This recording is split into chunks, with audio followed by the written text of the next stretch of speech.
You don't know that the Nigerian emblem, the army emblem of Nigeria, is the motto of Ottoman Danfodio that he used to conquer Hausa people. You don't know that it is there. That's what they're using. You're fighting under the banner of your conquerors. Maybe in Sambisa forest. And now they are sending their advanced strike force into your village. And you're doing one Nigeria. I'm a Nigerian soldier. I'm a Nigerian army. Hello and welcome to our channel. Our discussion today is on Nigerian Army's plans to recruit our boys in the Southeast, Igbo, into the army. According to them, hey, they said Igbo youths are looking at the army as if it's an abomination. Meanwhile, I am here to clear their confusion on why Igbo boys are not interested. One reason is trust, the trust issue. The other has to do with Biafra, and the other problem is still about the army. Let's just see their complaint video. You know, they have a complaint video. Let's see their complaint video before we go into detail. That's the complaint video of the army. I hope the Nigerian Army can answer the questions I have here. I hope they can answer. The Nigerian Army headquarters have begun a sensitization of mass enrollment of Igbo youths into the Nigerian Army to fill up the drop-in quota of the Southeast Zone.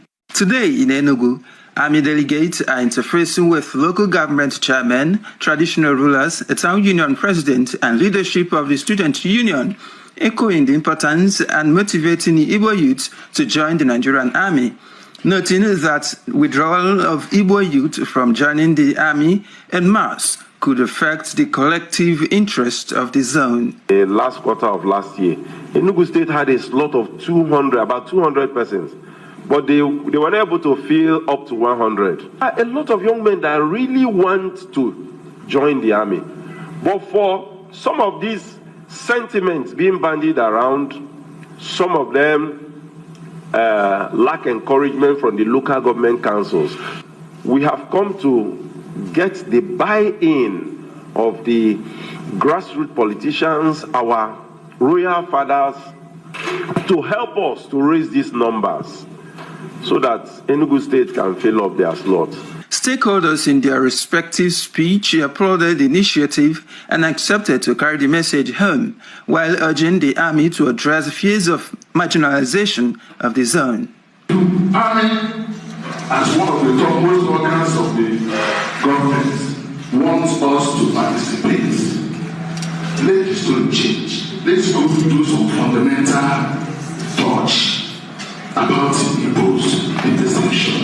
We are more interested now than ever because he has communicated in such a way that makes us understand that it is not just about contributing to the nation building, it is about investing in your own self by belonging to the force that binds the entire country. Those of us who are privileged to be the stewards at our various local governments will drive down this message back to our place. Before now, our people used to think that joining army is of no benefit to our people. But with the message we got today, the sky is going to be our starting point. The assurance was that henceforth, Igbo youth would find trust and confidence again in joining the Nigerian Army. Eva Aneke, Hero TV News, Enugu. So we're back again. You saw their video. Some of you would have seen the video before. The reason I showed the video again is for you to understand, and for the sake of reference, anytime this video is seen, I had to show it again so that we can be able to grasp what we are saying. Now, the first problem is historical. Before Biafra War, they said Igbos have more officers in the army and than any other ethnic group in Nigeria. But during the retaliation coup, a lot of Igbo officers were killed in a coup that is not an Igbo coup. Thank God IPOB has corrected it, even though he was part of the nonsense. I don't know why people are hailing him for saying what we already know. Anyway, it's a confirmation of sorts. So, a lot of Igbo officers were killed. Now, it wasn't that there were more Igbos in the Nigerian army. Note carefully so that people will not be spreading misinformation. The Nigerian army structure is like 70% northerners and 30% southerners. So there were the North were more in the army, but the officer corps, we have more Igbos than any other ethnicity due to their training, as at that point in time, what they already know, exposure, and the rest of them. So many of them were killed. Only few survived after, during their counter coup. It wasn't just the army. The civilians were killed so much because of what few guys in the army did. So all of this has impact on what is happening now. Igbos declining, joining the army. All of this has impact. Now we've heard of the 3 R's. Reconciliation, whatever of Gowan. It's a wayo thing. That was to like, tell Igbos sorry, no victor, no vanquish. We know what happened. We were defeated. It wasn't only Nigeria that fought us. Several powers were fighting the Igbos. Several powers, including the Arab world, the Western world, UK leading the Western world against the Igbo. So we know what happened. They wanted to crush us totally. And afterwards, they want us to join the army again. So we understand everything that happened. Now, after the war, there was other video I told you, some people changed their name just to go into schools. You see that the marginalization continued. They did not make any reparation in their R's. No, they continued to mistreat Igbo. Yes, the marginalization continued. Even today, we still feel that marginalization. Igbos are still being marginalized in Nigeria. You check the term in terms of appointment, federal presence, Igbos are still being denied certain privileges, a lot.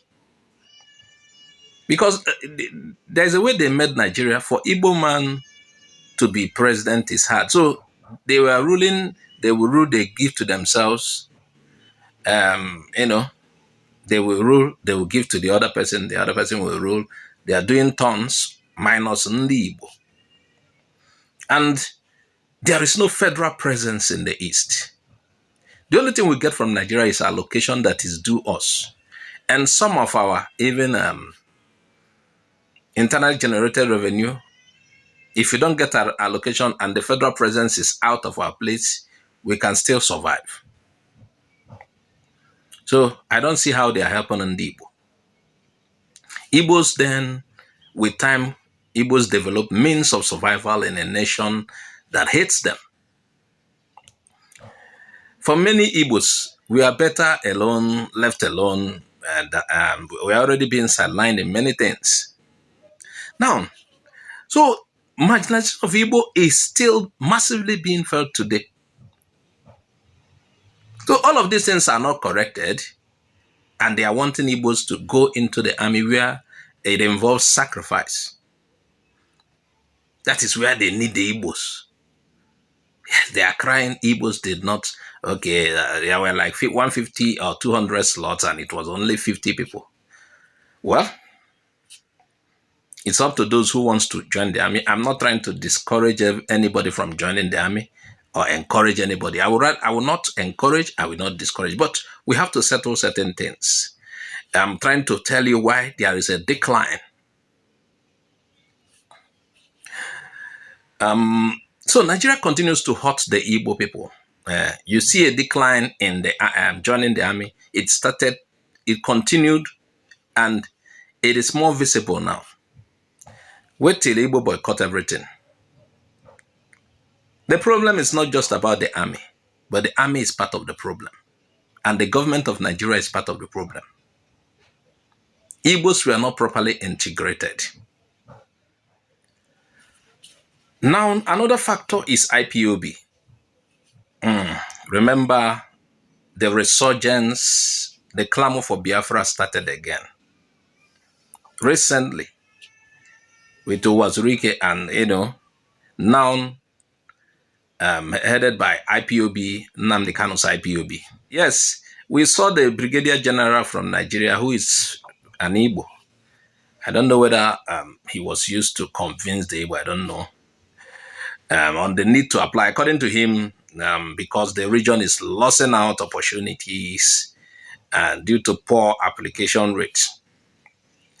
Well, that is his own. According to IPOB, Igbo youth should not join. You saw that in the news. Because of their safety and prejudices, IPOB specified. I will read a Punch report on that. Yes, IPOB mentioned of the case of Boko Haram and the Nigerian Army. You also saw how Nigerian Army acted in the East, the operation this and that, not just those operations. There are videos. You know, when you are doing all of this, people are watching. People are not fools. There are several videos kept by certain people, Igbo people, about the evils the Nigerian Army have committed in the East. I will play one of these videos. There are many of them. People are keeping these things and it's hurtful.